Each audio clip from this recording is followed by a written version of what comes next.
नमस्कार साथियों। आज हम लोग इस वीडियो में कक्षा 10th के चैप्टर नंबर 1 वास्तविक संख्या के कुछ वस्तुनिष्ठ प्रश्न को हल करने का प्रयास करेंगे और ये भी देखेंगे कि कौन कौन से वस्तुनिष्ठ प्रश्न बोर्ड एग्ज़ाम में पूछे जाते हैं और कौन कौन से प्रश्न बोर्ड एग्ज़ाम में पूछे गए हैं। चलिए बिना देर किए हुए हम लोग, जैसा कि आप लोगों को मालूम ही होगा कि इससे पिछले वीडियो में हम लोग 1 से 7 तक और वस्तुनिष्ठ प्रश्न को हल कर चुके थे। तो क्वेश्चन नंबर 8 से हम लोग वस्तुनिष्ठ प्रश्न को हल करने का प्रयास करेंगे। चलिए बिना देर किए हुए क्वेश्चन नंबर 8 को हल करने का प्रयास करते हैं। तो क्वेश्चन नंबर 8 में लिखा हुआ है, निम्नलिखित में कौन सा अभाज्य संख्या है। तो अभाज्य संख्या के बारे में हमें कुछ बेसिक जानकारी प्राप्त करना होगा।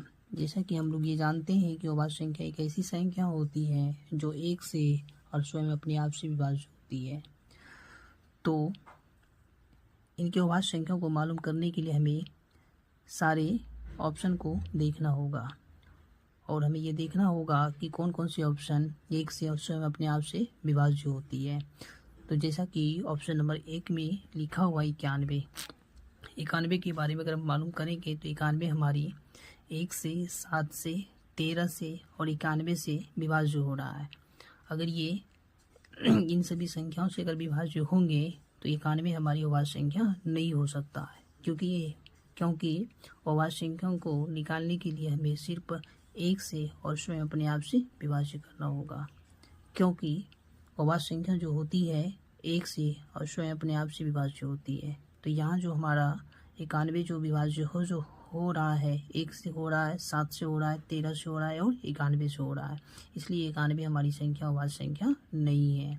213 के बारे में देखेंगे तो ये 1 से, 3 से, 71 से और 213 से विभाज्य हो जा रहा है, तो ये भी संख्या हमारी अभाज्य संख्या नहीं है। ऑप्शन नंबर सी के बारे में देखेंगे तो लिखा हुआ है 41 जो है 1 से और 41 से विभाज्य हो जा रहा है।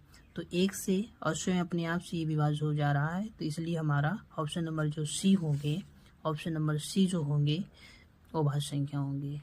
तो ये प्रश्न को 2021 में पूछा गया है। तो ये प्रश्न को 2021 के प्रथम पाले में पूछा गया है।